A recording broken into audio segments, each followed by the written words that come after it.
Somalia نے انکار کر دیا کہ ہم غزہ کے فلسطینیوں کو ایکسیپٹ نہیں کریں گے، لیکن صومالی لینڈ جو ہے اس نے بیک چینل کھولا ہوا تھا اسرائیل کے ساتھ، اور انہوں نے ان کو یقین دلایا جی کہ ہم اگر آپ فلسطینیوں کو غزہ سے نکالتے ہیں تو ہم صومالی لینڈ میں فلسطینیوں کو بسانے کے لیے تیار ہیں۔ اور اس پر کافی عرصہ پہلے انٹرنیشنل میڈیا میں کچھ خبریں بھی آئیں کہ صومالی لینڈ جو ہے اس نے آمادگی ظاہر کر دیا کہ ہم غزہ کے فلسطینیوں کو ایکسیپٹ کرنے کے لیے تیار ہیں، لیکن اس کے نتیجے میں بڑے منفی اثرات مرتب ہو سکتے ہیں۔ تو یہ کیوں مغربی افریقہ کے مختلف ممالک جو ہیں انہوں نے کیوں انکار کیا تھا؟ اس کی وجہ یہ ہے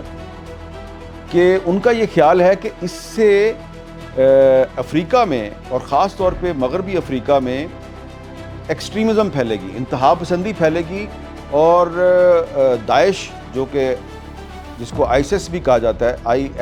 IS اور الشہاب جو افریقہ میں بڑی ایکٹیو ہے،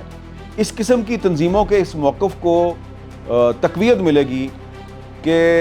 جو مختلف افریقن کنٹریز ہیں، مختلف جو اسلامی ممالک ہیں، ان کی حکومتوں نے اسرائیل اور امریکہ کے ساتھ خفیہ گٹھ جوڑ کر رکھا ہے۔ تو یہ جو پرپوزل ہے کہ فلسطینیوں کو غزہ سے نکال کے کسی دوسرے ملک میں بسایا جائے، تو انڈونیشیا تو راضی ہو گیا، اور کوئی ملک راضی نہیں ہو رہا تھا۔ جب صومالی لینڈ نے آمادگی ظاہر کر دی خفیہ طور پہ، تو اچانک چند دن پہلے اسرائیل نے اعلان کر دیا جی کہ ہم صومالی لینڈ کو بطور ایک انڈیپینڈنٹ اسٹیٹ کے ایکسیپٹ کرنے کے لیے، ریکگنائز کرنے کے لیے تیار ہیں، اور ڈسپائٹ دا فیکٹ کہ یونائٹڈ نیشنز نے ابھی تک صومالی لینڈ کو ایک انڈیپینڈنٹ اسٹیٹ کے طور پہ ریکگنائز نہیں کیا۔ تو یہ جو فیصلہ ہے اسرائیل کا، اس پر پورا جو افریقہ ہے، پورا جو مڈل ایسٹ ہے، وہ تڑپ اٹھا ہے۔ وہ ممالک بھی تڑپ اٹھے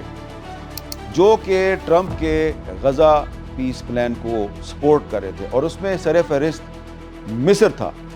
مصر جو ہے وہ تو جو ٹرمپ کا پرپوزڈ پیس بورڈ ہے وہ بھی اس میں شامل ہونے کے لیے تیار تھا، UAE بھی اس میں شامل ہونے کے لیے تیار تھا، قطر بھی اس میں شامل ہونے کے لیے تیار تھا۔ لیکن اب یہ جو اسرائیل نے حرکت کی ہے کہ صومالی لینڈ کو ایک انڈیپینڈنٹ اسٹیٹ کے طور پہ ریکگنائز کرنے کا فیصلہ کیا ہے،